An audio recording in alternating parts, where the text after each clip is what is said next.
Hi, everybody. Welcome to our monthly webinar series as part of our Lead with Compassion initiative. My name is Val Lance-Geffrow, and I'm the Director of Communication Education at the Sanford Institute Center for Compassionate Communication. Our meeting today is run by the fabulous Norma Nava, and this spring, our webinars will focus on conflict. Today, how do we navigate conflict and still find ways of communicating compassionately? How do we understand and heal from moral distress next month? How do we create system change within institutions to overcome incivility? And how do we deal with anti-science culture that is putting patients at risk? So we have lots to unpack together, and we hope that you'll register for each of our monthly offerings and share the links with your friends and colleagues. We're also opening registration for our 4-session Lead with Compassion Zoom conference, and Norma will put that link in the chat for your reference. Today, we are joined by Kelsey Brennan, an ICF-certified coach and teaching consultant with our center. She comes from a professional theater background, and she's used her expertise to develop and facilitate curriculum to clinicians, business leaders, trainees, faculty, teams, lots of students. Even though this is a webinar, we hope that you'll still find this an interactive platform. So please use the chat or the Q&A features, and we'll do our best to respond.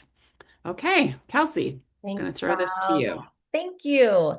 Welcome, everyone. The question we are posing this morning is, can conflict be compassionate? And I'm just going to start right off the bat and say, yes, it can. And I'm guessing that if you showed up to this webinar, you probably weren't approaching it from the idea that it cannot be compassionate. The bigger question here is how?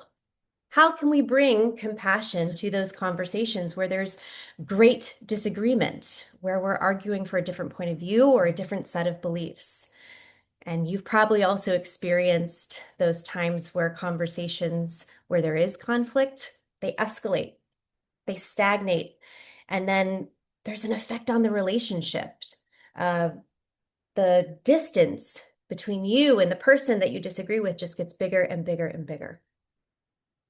And if you're showing up this morning, I'm guessing this is something that is not a surprise to you, something that you deal with on an everyday basis in your work, in your practice, and in your interpersonal relationships as well. And I also want to acknowledge as we get started today that you might also be showing up to this webinar with a little bit of conflict fatigue. And with our 24-hour news cycle, social media, and the access we have to information, there's a lot of violent global conflict. It is the context for the world that we live in. And I don't have an answer for it. I really wish I did. But what I do believe is that on a one-to-one basis or few to few, we can bring compassion to our conflict in a way that can have a ripple effect throughout our workplace, throughout our communities. And we can use these conversations, these disagreements, these difficult interactions, actually as a bridge to one another, as opposed to a deep chasm. Hopefully that sounds like something you're interested in. As Val said, we're going to be working as interactively as possible within the webinar, so please feel free to pop questions in the chat as they come up, and Norma will do me the great honor of fielding those questions as we move forward. All right, so specifically, what are we going to be working on? Here are the objectives for our webinar today. We're going to start with an exploration of actual data that suggests compassion is worth pursuing. We're also going to look at how we enter conversations. What's the mindset that we're bringing into conflict? What's the way that our listening can shape the way that the conversations move forward? And then finally, we're going to take some communication tools, ones that we can practically apply, and see how we can shape the outcome of conflict. But I want to start here by asking you, let's temperature set. When you find yourself in a difficult conversation, what is your typical approach? What's the behavior that you're leaning on when you enter into conflict? Go ahead and pop that into the chat. Be as honest as you can. You might be someone who enters into conflict and you think, okay, I've got the data, I've got the evidence, and I'm going to lean on it and I'm going to prove my point as best as I can.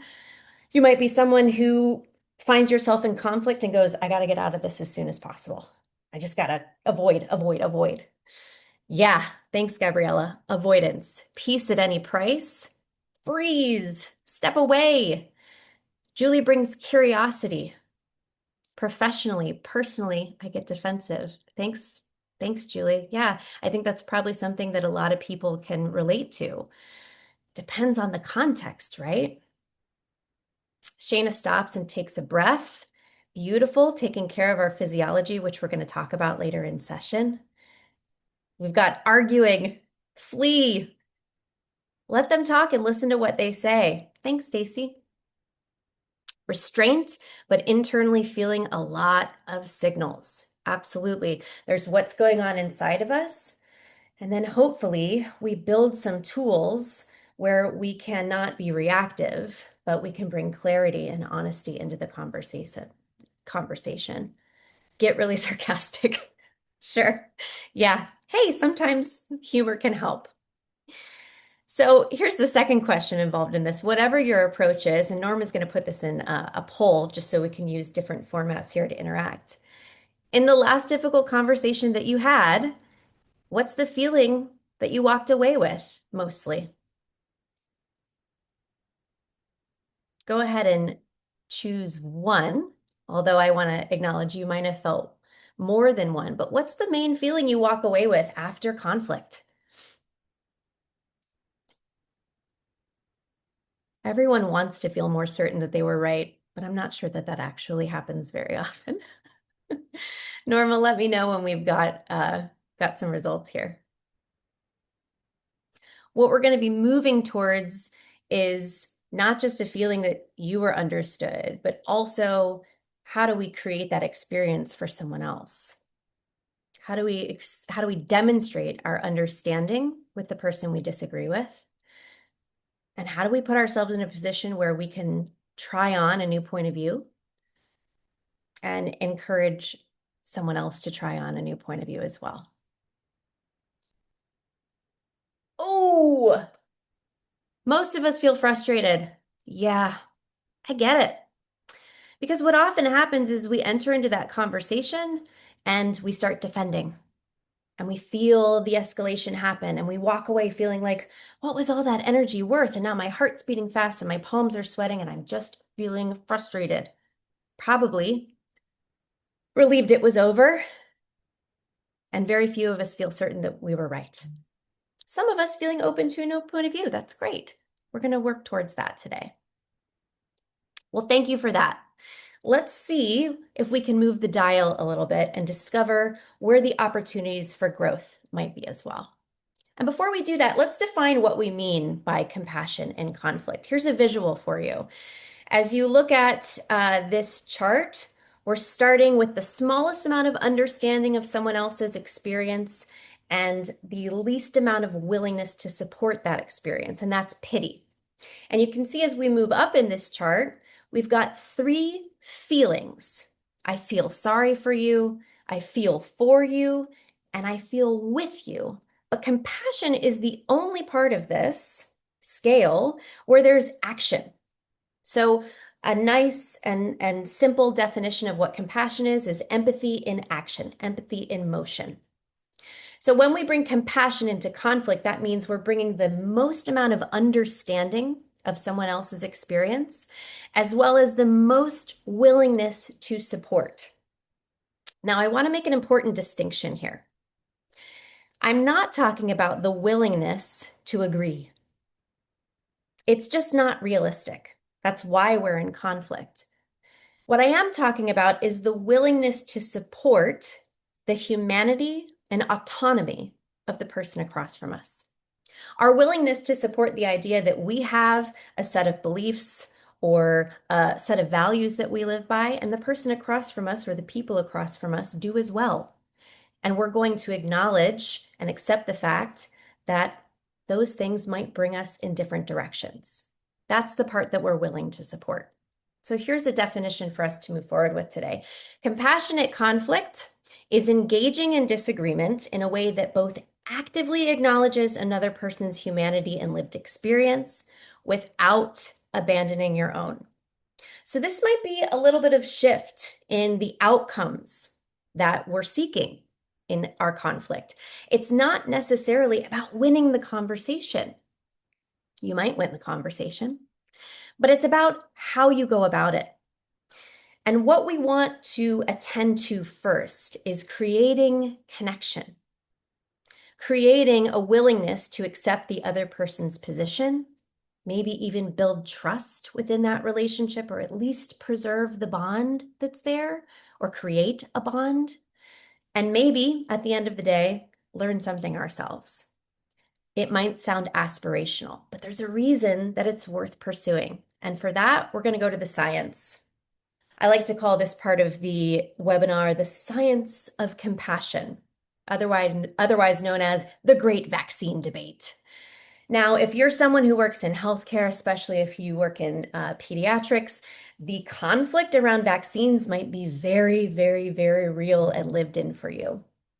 But there's a reason that it's such a great example of how or why to bring compassion into conflict. And vaccines sit at this really compelling intersection between science and medicine and trust and fear and values and lived experience and politics and family dynamics, all of it. Few topics carry this much emotional charge, and so much so that there have been many social psychologists who have studied the messaging, the tone, the relationship, the dynamic, the overall quality of the communication that goes into this particular conflict. So let's see what they've found. We're going to start with this study. This was a randomized trial that was published in 2014, so before the pandemic. What we're looking at in here, or what these scientists were looking at, was allowing healthcare workers to actively refute the claim that there was a link between the measles, mumps, and rubella vaccine and autism. And in these conversations, here's what they found. When you refute claims in conflict, there was a reduction in misperceptions. So some of the people, or the parents in this case, who had the least favorable attitudes about vaccines, they were able to maybe acknowledge that there was some information that they had that might have been wrong. But here's the other thing that happened.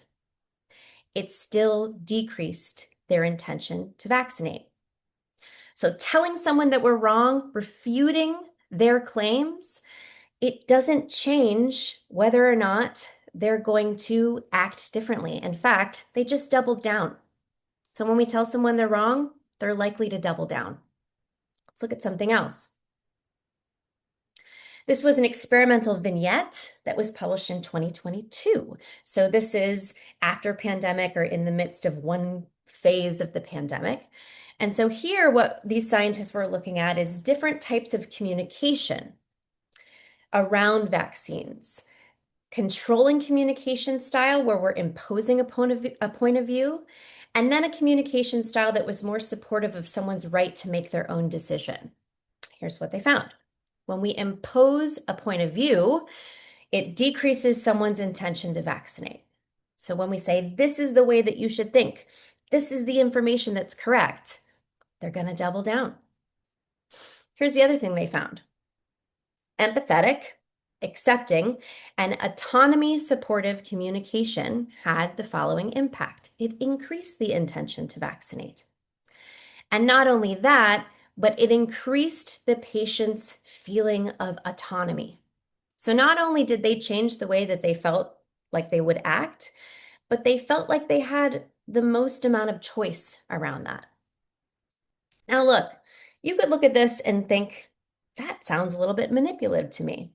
And I appreciate that point of view, but you could also look at this as what we're trying to do is to create an environment where the person we disagree with feels that we have good intention and that we're trying to allow them to have a point of view that is different than ours, and maybe even change their mind if they're willing to do so.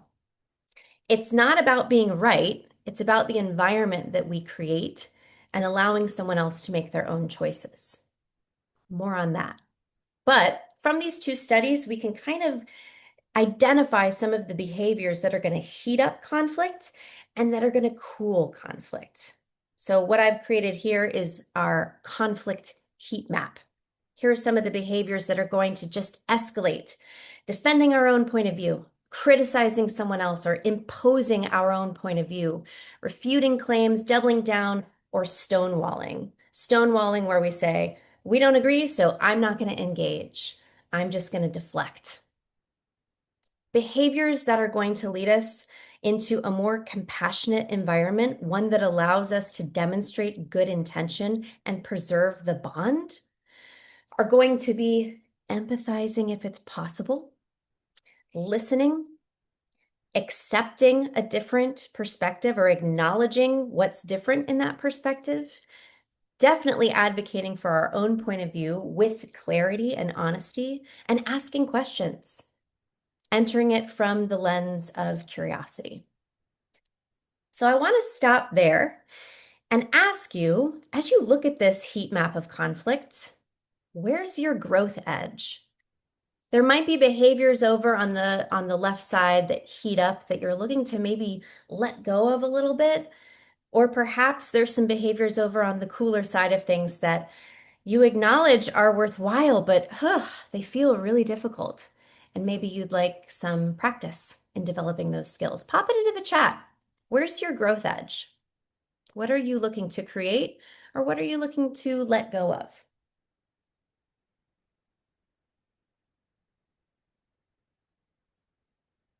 And if some of these behaviors over to the right feel a little bit mysterious, that's all right.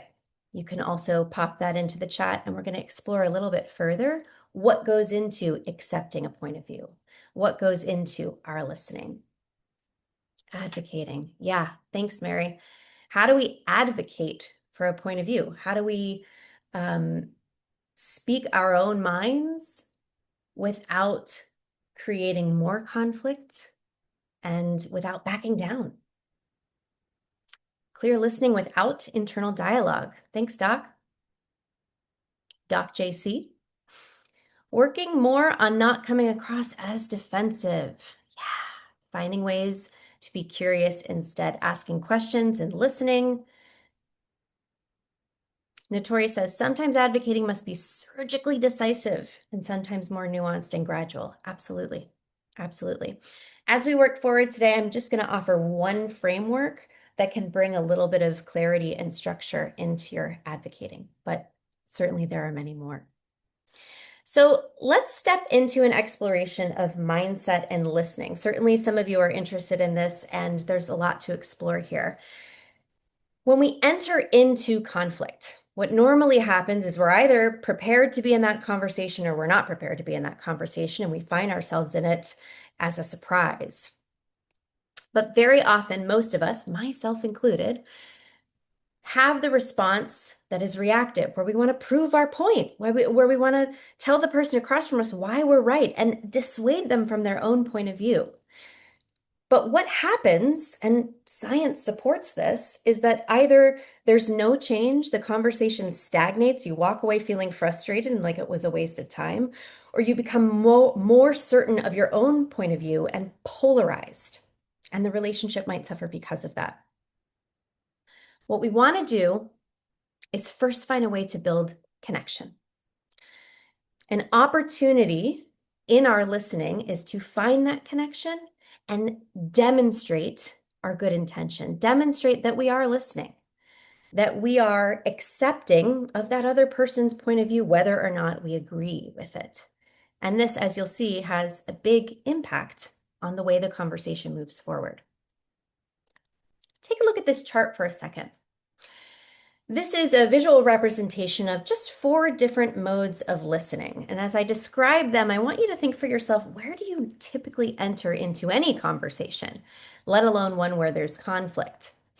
On the left side of this scale, the probably least valuable listening mode with the least amount of focus on the person in front of you is that superficial listening.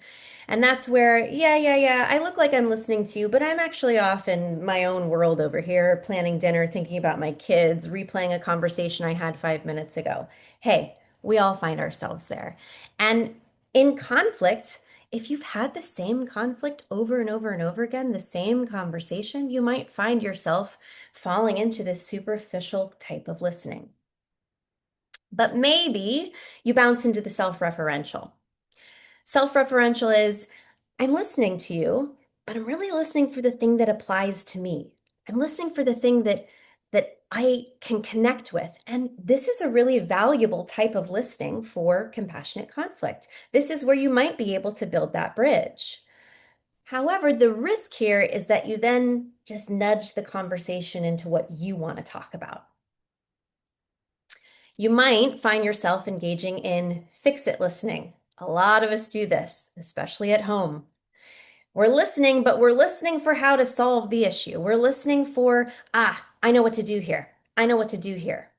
Again, if you can do that within a disagreement, if you can come up with a solve that satisfies not just you, but the person across from you, do it. Of course.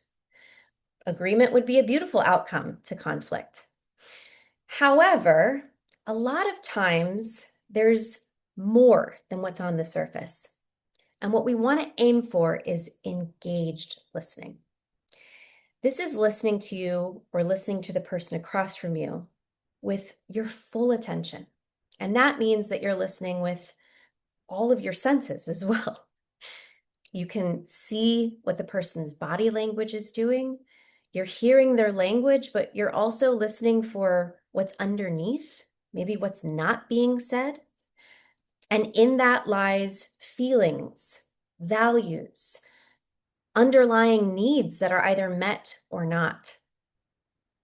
Engaged listening is aspirational, to be sure.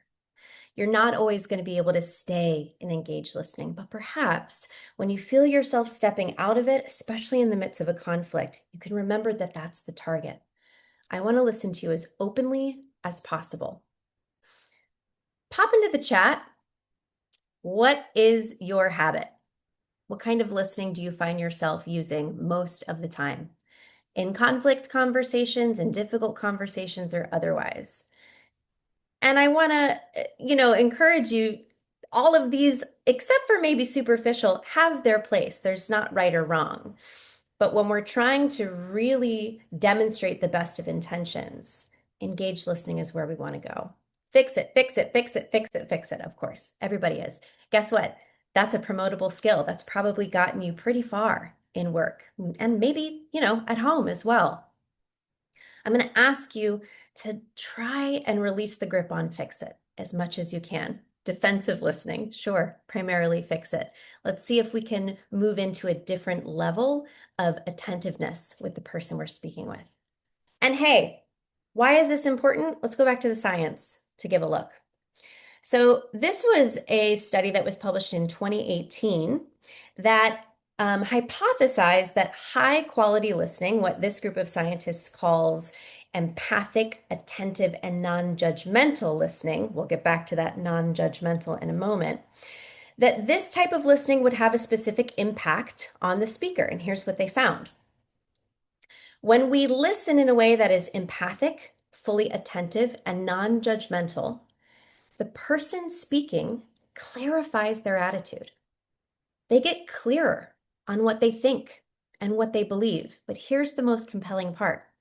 They don't necessarily become more certain of their correctness.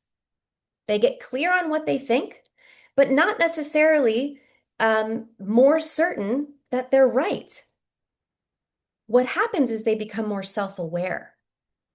And with that self-awareness, there's the potential for them to recognize in their own argument, as we listen attentively and in an engaged manner, where the gaps might be. Now, I want to go back to this non-judgmental. Ooh, boy, this is hard. Non-judgmental listening means that you are listening and letting go of any judgment or opinion that you might have about what that person is saying. Aspirational, absolutely. Because in the midst of conflict, the reason there's conflict is because we have an opinion about what the other person is saying. What we want to do is resist the urge to attribute their beliefs and their opinions to their personhood, to their character. Because when we conflate the two, we get really, really prepared to criticize and really, really amped up to defend. We feel a threat to our own safety when we engage with that opinion about what someone else is saying very often, and that's when we start defending. If it's possible, if you're able to focus your mind in a different way, here's the recommendation. Can you listen to what's being said as objectively as possible and move into a relationship where you're not trying to win? That's not the best outcome. But where you're trying to partner with the person across from you to discover or create or reveal the truth. Now, in science, in medicine, this can feel absurd. The truth is right in front of us. We have data, we have evidence. But here's the thing, your effectiveness in your communication, it depends on how you engage with people who don't share those same conclusions, who don't believe in that same truth. That takes a huge amount of acceptance. Here's one thing that helps me to do just that. If you haven't read Adam Grant's book, Think Again, highly recommend. It's not only a wonderful reminder on how we can continue to reevaluate what we believe in, but it's also really funny and just a great read. Here's what Adam Grant says. Who you are should be a question of what you value, not what you believe. Values are your core principles, so things like fairness, security, integrity, health, and well-being. Basing your identity on these principles enables you to remain open-minded about the best ways to advance them. So when I read this, it presents an opportunity if we're able to engage in this type of mindset. And that means that if we go back to the vaccine discussion, you might be engaging with someone who has a wholly different belief about vaccines than you do. But it might be possible that those beliefs are springing from the same set of values. Maybe you both believe deeply in health and well-being. And that means one of you believes in traditional clinical care, and someone else, having the same value of health and well-being, believes in alternatives. But the value is where we want to engage. The value is the opportunity for us to create connection. And to do this, you have to adopt the mindset where you are accepting the reality of the other person as legitimate, as theirs to choose. Let's take a look at how we do that. What we want to do is demonstrate our good intention. Demonstrate that we have understood, that we have heard, that we accept the point of view of the person across from us. And there's some really simple ways that we can do that. We can paraphrase or repeat back, summarize, recap, bottom line. We can just take the language that they've given us and feed it back to them. Now, you might not agree with anything that that person has said, but what you can do is show that you accept it as the reality of their argument. And there's a couple of really compelling things that happen when we engage in this way. Let's say you repeat back the argument and it's not quite what the person across from you is saying. If we're incorrect, we give the person across from us the opportunity to correct us, and in that way, increase their own and our clarity around their point of view. If we are correct, or we are on the right path in terms of our ability to summarize or paraphrase or bottom line their argument back to them, it allows the person across from us the opportunity to reflect on what they've said, to hear it from someone else's mouth, to become an objective observer to their own point of view. And that might also create a little bit of clarity. The other thing that happens when we paraphrase back, we summarize back, we demonstrate our understanding or our acceptance, is we create a different physiological experience for the person that we're in conflict with. This has its roots in humanistic psychology. Carl Rogers was an American psychologist who was one of the founders of what's called client or person-centered therapy. And this is a quote that really helps me when I'm trying to engage on this level. Carl Rogers says, to be heard is so close to being loved that for the average person, they're almost indistinguishable. And what I take from this is when we're in a conversation that gets heated, something physiologically occurs, and you've probably experienced this. You feel your heart starting to beat, and you get sweaty, and you start breathing more quickly. And what's happening is your body's perceiving a threat, and you go into fight or flight or freeze or fawn or any of the different ways that we begin to prepare ourselves for threat. The other thing that happens is our prefrontal cortex loses a little bit of control, meaning our perspective taking or our reasoning gets a little hijacked. This is happening to you and it's happening to the person across from you. And there's a really healthy amount of neuroscience that suggests that when we show understanding, when we allow someone to feel understood or heard, two really important things happen. We calm the threat response. We lower the defensiveness, and we restore the brain's capacity for flexibility. So the bottom line, when you just say, here's what I hear you saying, and I'm demonstrating my understanding of what you're saying, you're allowing that person to step away from their need to defend, and you're opening their brain up to perhaps engaging on a different level, considering a new perspective, and at the very, very best, being more flexible in their thinking. That's a compassionate way to engage with someone in conflict. And another way that we can demonstrate our good intent and to lower that defensiveness is through curiosity. This is something that a lot of you mentioned in the chat. Can you enter into a conversation by wondering what you need to learn? But not only that, engaging in a spirit of curiosity, of genuine interest with the person across from you.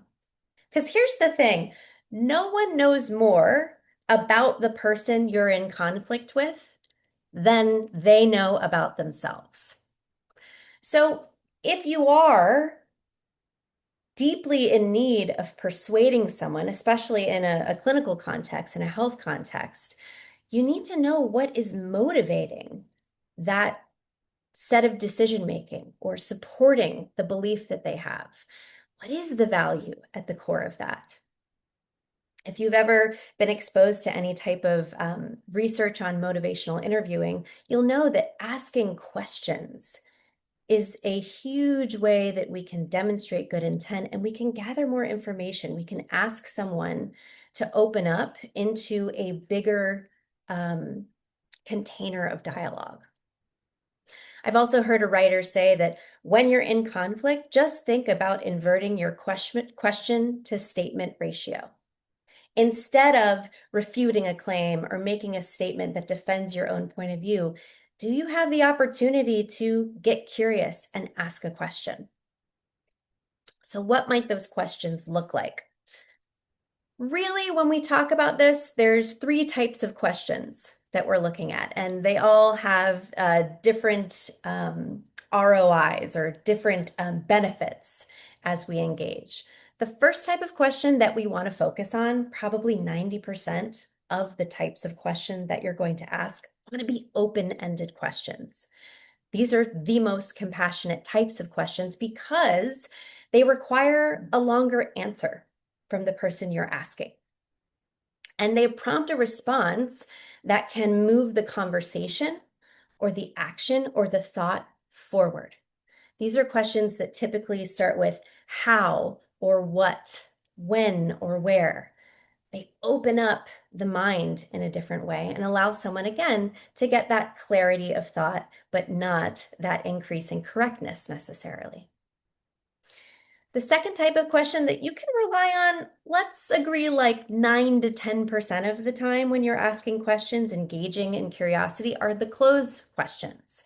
These are questions that can be answered with a yes or no. And they have their value, certainly. Closed-ended questions can be really helpful when you're trying to clarify. Maybe you don't understand what the other person is saying. And with as little judgment as possible, you can use questions that can be answered with yes or no to make sure that at least you're understanding. Now, the reason that we want to use these less often is simply because they kind of leave you in the same spot as before. They're not going to move anything forward. They're really just asking for the status of something or whether something is one way or the other. And then the questions that I'm going to caution you to maybe stay away from or use 1% of the time are questions that begin with the word why. You got to be careful here because why questions inherently are requiring an explanation or a justification. Why are you feeling that way? Why are you thinking that way? Why are you looking at it from this angle? And that is going to trigger defensiveness. The question often evokes a defensive response, and people feel like they need to reason, they need to double down on their point of view when you ask questions in this way. So I want to ask you, if you consider a ongoing conflict that you're having or an upcoming difficult conversation that you're preparing for, take a moment to consider what questions might you prepare ahead of time. Many of us go into these conversations thinking, here's what I'm going to say. Here's how I'm going to prove my point. Here's the information that I want to support myself with. But what becomes possible when we prepare not only that, but how we're going to listen and how we're going to engage curiously? So go ahead and pop into chat. Take a moment to think about it if you need to. What is a question that you might want to ask? And can you frame that question in a way that is most open-ended?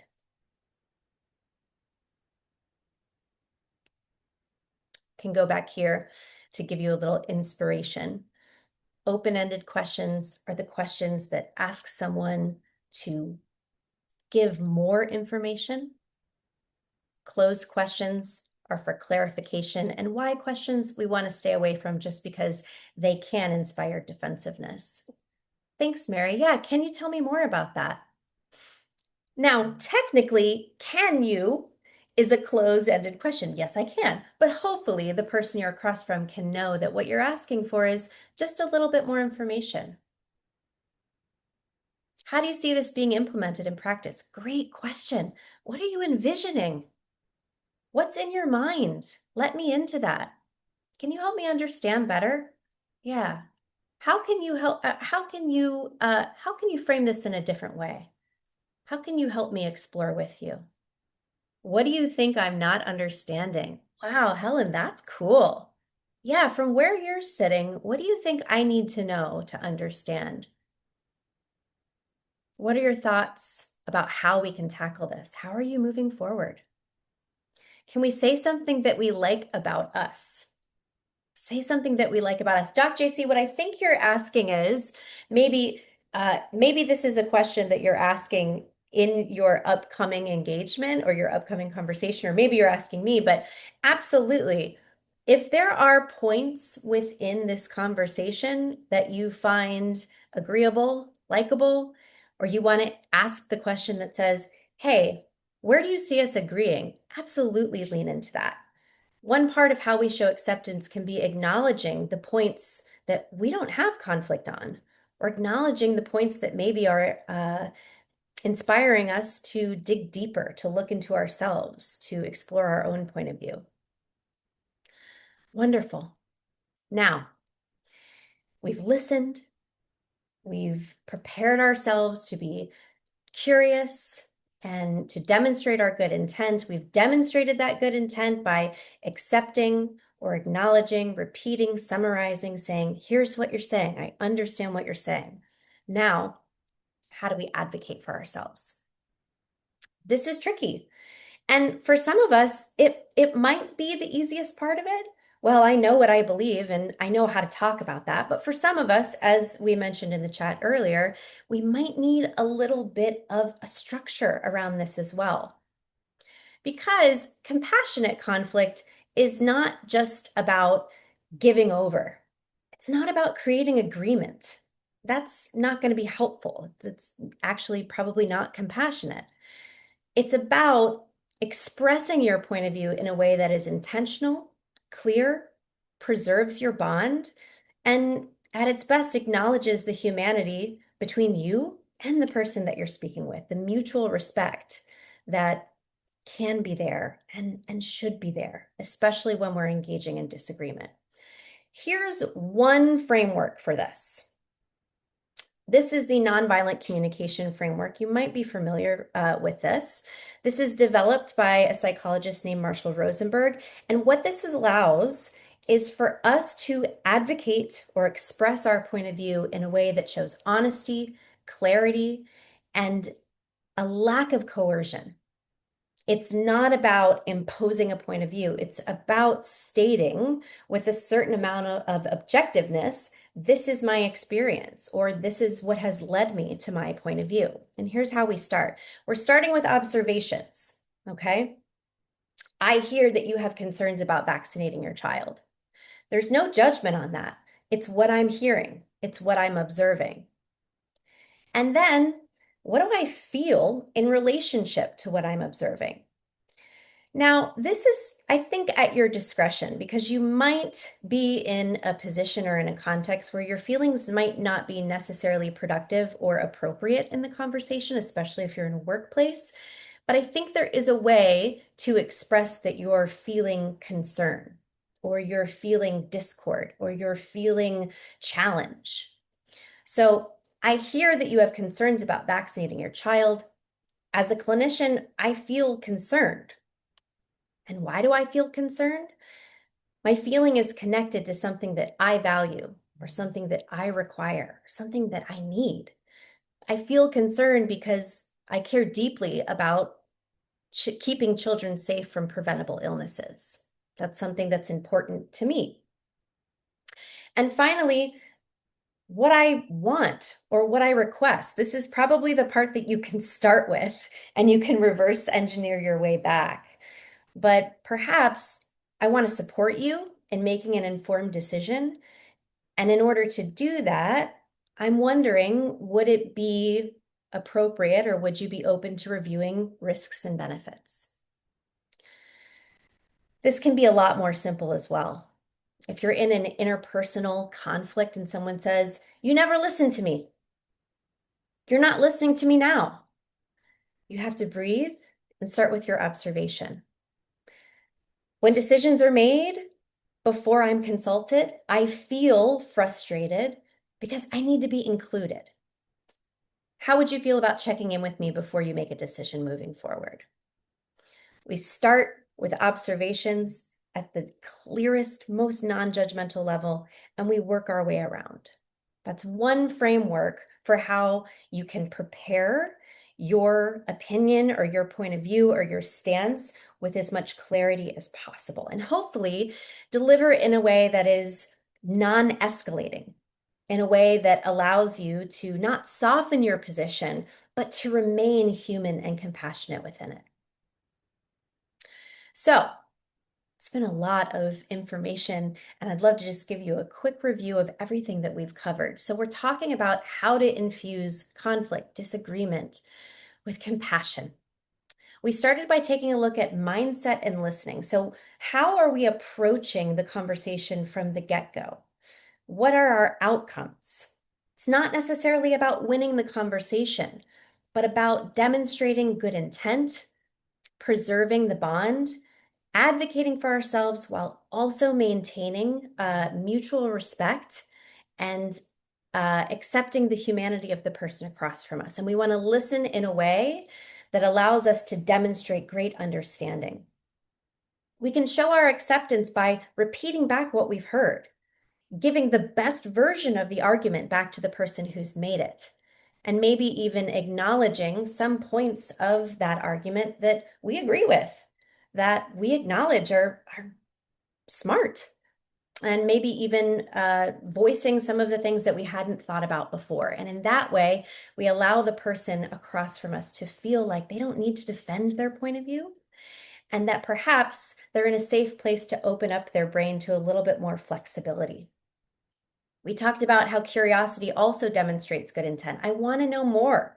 I want to know more about where you're coming from. And you all populated the chat with such great examples of this. Can you tell me more? How do you see this being implemented? What are your thoughts about how we can move forward? And then finally, advocating for your own point of view in a way that starts at a baseline of observation. This is what I've seen and witnessed. Here's what I feel about it because of what I value. And here's what I might need, or what I might need from you, or the action that I'm interested in taking. So at this point, I think you deserve a demonstration. And the lovely Val Lansquefro has agreed to demonstrate with me. We're gonna gamify this a little bit, and I'm gonna ask all of you to be attentive observers to our conversation. And as you listen, just populate the chat with some of the language that you think is effective. This is a game that maybe you can play at home or you can play without letting anyone else know, but it comes from the world of improv. And here's what we're going to do. Val is going to share an opinion that she has about a social issue or a current problem that she feels strongly about. And I'm going to attempt to step into compassionate conflict with her. This is going to be fun for both of us, hopefully. So here's how I'm going to do that. Here's how I'm going to kind of create a container around my response. First, I'm going to accept and reflect back. Well, before I even do that, in order to support my ability, I'm going to listen at the most engaged level as I can. I'm going to list points of agreement. I'm going to mention anything I've learned, and I'm going to do this in the way where I want Val to look at me and say, "Gosh, Kelsey, thanks. I wish I had said it that way. I wish I had thought of it like that." I'm going to ask Val some questions if I have them. Hopefully, they're open-ended. I might need to clarify with her. And then I'm going to attempt to advocate for the opposite. And I'm going to do this whether I believe in the opposite or not. It's really good practice to step away from winning the conversation and step into what are the different elements of communication that can create the most compassionate environment for conflict to take place. So, Val, I think at this point, what I'm going to do is stop sharing and ask you to step into conflict with me. How Oh, fun! fun. Okay, great.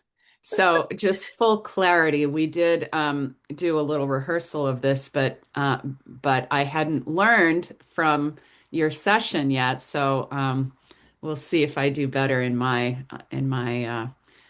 I get off of fix it mode and into a little bit of what you're teaching me here. So all Great. right, so I will state my opinion.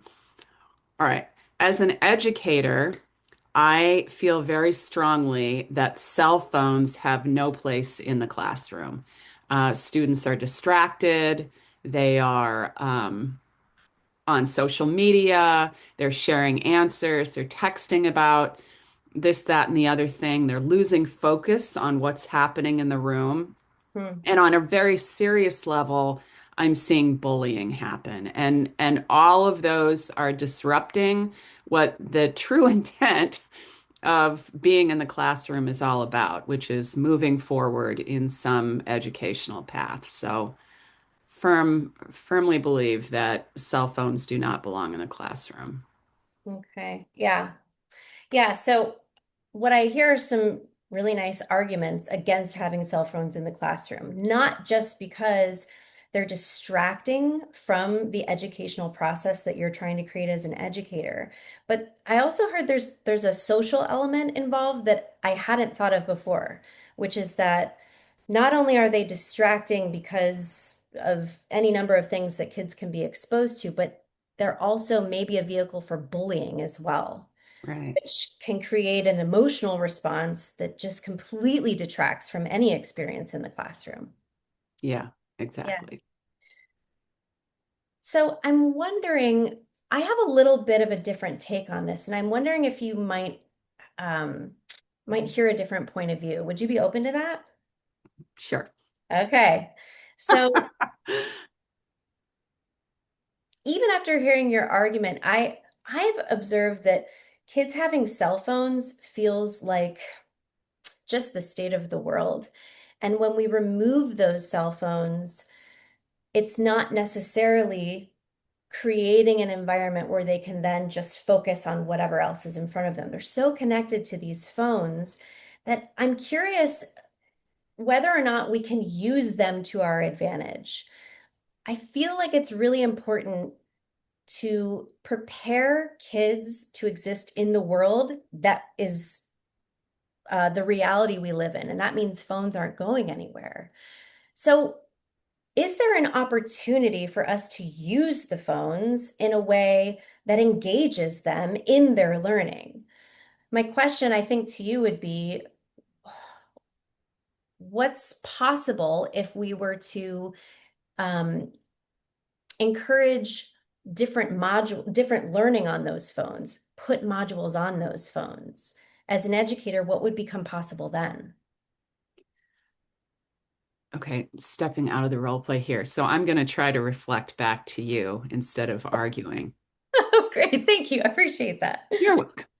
So what I hear you say is that you're concerned that cell phones are just part of the world and the way that technology has progressed, and students really were almost born with a phone in their hand. So it could produce, the opposite effect of focus from what I was suggesting. And instead of getting rid of them altogether, you're advocating for education to happen on the phone. Is that what I'm understanding? Yeah, and you said it even better than I did, truly. So, yes, thank you. Yeah. Can I ask another question about that? How would you imagine those educational opportunities not being disrupted by social media or bullying or texting from a friend or, mom saying, don't forget that I'm going to be 5 minutes late today. How do you keep those um, problems from continuing to pull the student off the task? Yeah, right. Because the phone itself opens up a world of any number of communications. And so, how do you make sure that they're focusing on the one part that you want them to focus on? Um, what I intuit or what I imagine is that there would be some type of system. Maybe it's not using the kids' phones, not using their own phones, but providing them with some type of technology. If it's a phone that is disabling certain parts of the communication, disabling certain apps on that phone, and only allowing the one app to be present during a certain time of the day.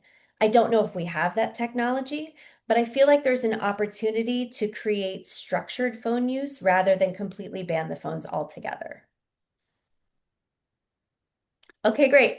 Let's Okay. pause. We could continue having this conversation. I want to Yeah. go to the chat and see what we're noticing. Val, thank you for that. Anything you want to say about that interaction before we move on? Yeah, I mean the thing that just transparently to the people in the webinar, when we worked on this prior to this session, my big question was, what do you do when somebody else isn't playing ball?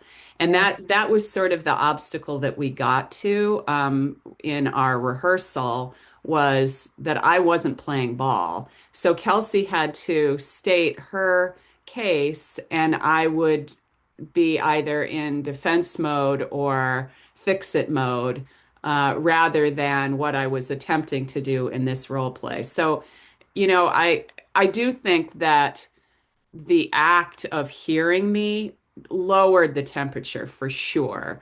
But what do you do to keep that temperature lower so that, even if the other person doesn't know these skills, that they're still in getting rid of the defensiveness? Do you have any thoughts on that? Yeah, thanks. I think it is an essential question because while we can prepare for the way that we want to be in conversation, we really, I don't know that we have much control over whether or not someone else plays ball. But when we can lean on is the idea and the neuroscience behind allowing someone to feel understood, hopefully means that they won't have to fight to be understood. And so that they'll step away from that impulse and feel like, oh, okay, I am in relation with someone else. I am in emotional attunement with someone else. And that allows me perhaps to engage in a more vulnerable conversation that I could beforehand. It's an aspiration, perhaps. But I think that there's more possibility there than there is in, as we also saw, refuting or defending or doubling down. So we might move the dial a little bit, but hopefully we do move the dial in terms of them echoing or mirroring our same behavior. Yeah, I felt that even even when I was rehearsing it from a more defensive posture, I did feel the temperature lower. And I love what Julie put in the chat, sometimes knowing when to walk away or revisit later if the temperature is too high, which is, just that's very, very important. Yeah. Yeah, let's talk about that. Let's surface that because I see Jenny also is bringing this into the conversation. It becomes exhausting to be the only one being compassionate over and over again. Look, we all have a limit. We all have a, a boundary where our compassion leads us into fatigue and we feel depleted in that way. I think you have to use your discretion with these tools. If you're in a conversation with someone and you ask them, what would have to be true for you to change your mind? And they say nothing, then that's not a conversation. So there are certain, I think, elements or principles that have to be in play, conditions that have to be in play before using these tools is going to be beneficial, not just to the person across from you, but to you as well. We have one final question from Rachel. I'd love you to. Can you read that? Let A, me look. chal a challenge for self-advocacy in these spaces is that there can be disproportionate impact of outcomes for the two parties. It can be hard to bring one's own feelings or thoughts in where the other party has much higher stakes in the conversation than you do. Thoughts about how to address this would be welcome. I think you address it up front. I do. I think that if there is an elephant in the room, if there is a concern or priority that you can demonstrate understanding or awareness of, that's another opportunity for you to build a bridge and enter into a relationship with someone, as opposed to just continue to invest in the different perspectives or invest in the different positioning. Finding a way to speak it into the conversation is always, I think, going to allow the person across from you to feel like they don't need to argue, they don't need to defend. But again, these are conversations, they are improvisations all the time. And so the tools are there to support you, but please, if you find yourself in a conversation where you do feel like your worldview is threatened or you do feel like the relationship isn't worth pursuing, then you might have to compassionately bow out. That's an option that you always have available to you based on your own boundaries. Yeah, Think great. again. Yes, think again. It's a beautiful, beautiful book. Adam Grant is a wonderful thinker, and the sun is shining on me as we move towards a close here. There's another wonderful thinker who has inspired me, and I'd love to just leave you with this one last thought before I turn it back over to Val, and that is Jerry Saltz. Jerry Saltz is a art critic for the New York Magazine. He won the Pulitzer in 2018 for criticism, which always feels like a hilarious place to go for empathy.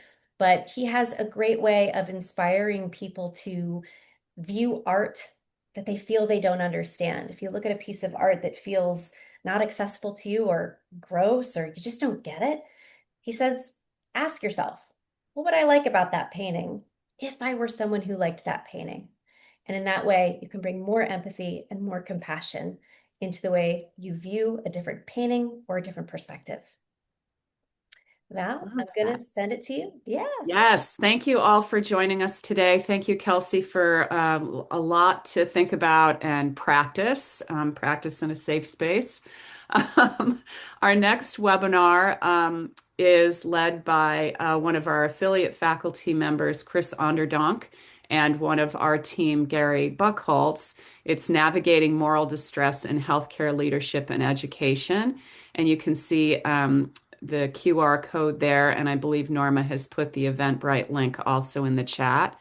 And then if you're interested in a deeper dive, have our Lead with Compassion workshop coming up April 8th and 9th from 9 till noon, and then again May 5th and 6th from 9 until noon. So this is 12 hours. This is Zoom, not a webinar, so it would be very interactive. And it shares some of the content that we teach in our Compassionate Communication Fellowship. Thank you all for being here. I hope that you'll join us next month. Please help us spread the word to your friends and colleagues, and we wish you a wonderful day.